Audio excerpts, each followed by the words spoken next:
So Disney, what is a death coach? A death coach. Interesting, isn't it? Well, a few years ago, I heard of something called life coaching. And I think over the last 10 years, life coaching has become a profession, and there's lots of corporates now becoming life coaches. And I looked at that and I thought about it, and I thought, well, what would get somebody the most out of their life? What's the fastest way of getting the most out of your life? And the fastest way, I thought, was, well, if you thought you were going to die, then you're only going to do what's most important, right? So I thought life coach, because it was so common now, I thought to be different, if I call myself a death coach, then I'm preparing you to die. So what would you do if you were going to die? Let's say you only had a week left to live. Well, you'd only do what's most important, right?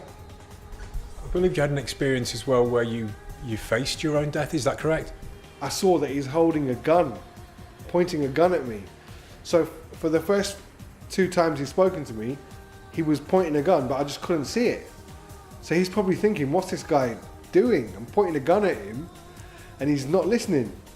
So once I realized he had a gun and he was pointing at me, that was the moment that my life, they say your life flashes in front of you when you're at a near-death experience. And it was definitely that was the moment that I thought, wow, what is my life come to? It definitely speeded everything up, because straight after that experience, obviously I didn't die, I went home and designed a seminar, because I kept saying to myself, I want to do my own seminar.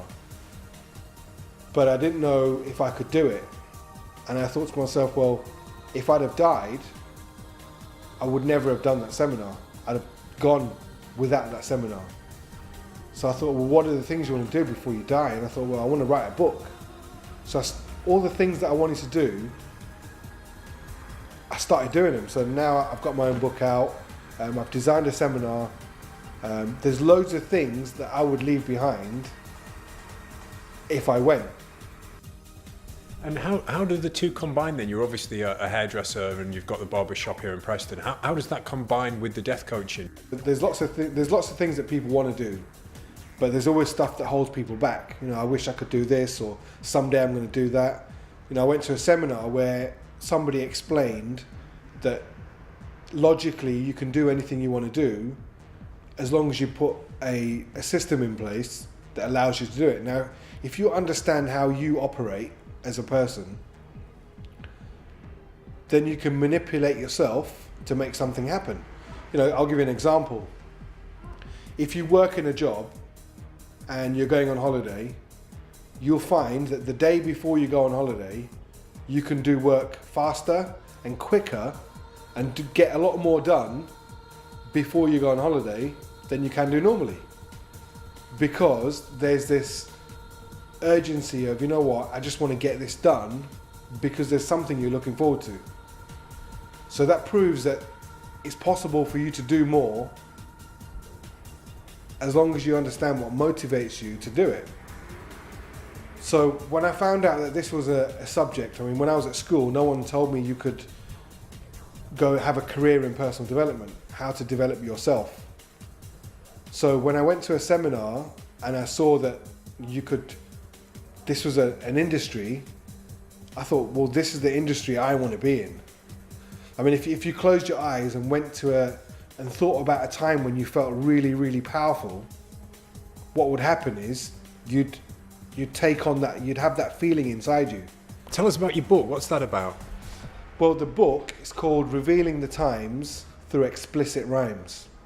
It's about the good, the bad, the happy, the sad, the black, the white, the things you see and are out of sight, the pleasure hidden within the pain, and the pleasure you see which is hiding the strain. So listen to the sound of the profound, underground, lyrically bound, twisted up tale, where the truth shall only prevail. Explicit means to have no other meaning.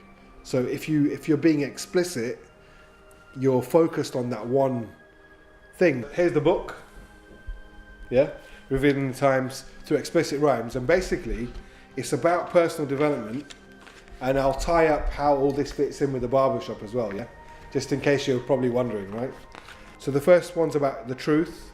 The second chapter's about your attitude. The third chapter's about perception, what you do, appreciating your mum and all the females, how we grow and go. And there's loads of experiences that I've had, including the gun chapter. They're all in this book. There's all these different experiences that everyone's going to have, and when they happen, it feels like it's only happening to you. But when you understand that the problem that you face, someone already has a solution for in place. You are unique. Unlike your problems you will find, they are widespread and common throughout humankind. So writing the rhymes became my own style. So now as a speaker, how am I different to somebody else? Well, I'm different to somebody else because when I get on stage, some of the stuff I say is going to rhyme. When I got to Preston, I hadn't been home for 15 years, so I wanted to spend some time with my parents.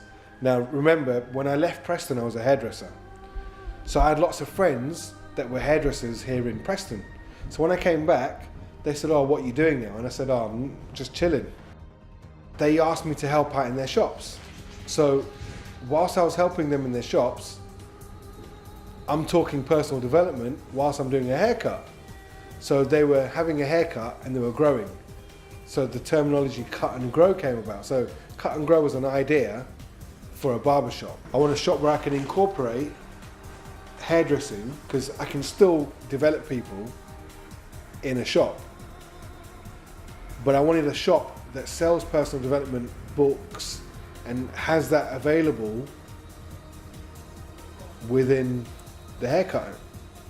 So that's how cut and grow came. And just to clarify, these shops, you're actually getting like a therapy session, if you like, or a life coaching or even death coaching session while you're getting your haircut. So you're seeing people on a regular basis and you're working through all the issues with their lives. I've had to tweak how you do this, right? Because when someone comes for a haircut, they don't want a therapy session. So I haven't got the perfect balance or the perfect formula yet. And it's a work in progress. How do you develop somebody in a shop when they just want a haircut? Because if you start trying to develop people that don't want to be developed, they're going to resist. So it's creating an environment that can allow them to grow unconsciously. You're not only just coming here to grow, but it's a high standard of hairdressing as well. So the standard of hairdressing will reflect on how you grow as well. And I believe you do all sorts of shapes and things like this. Maybe we can see this on the film and spirals and all sorts of... Definitely, yeah. We can look at that some other time, but now I've got to do what I do best, which is cut some more hair. People are starting to come into the shop already, waiting for a haircut. So we're going to have to maybe leave it there. But thanks for joining us today. Maybe we'll catch up with you when as and when things are developing. Magic. Thanks a lot, Graylin.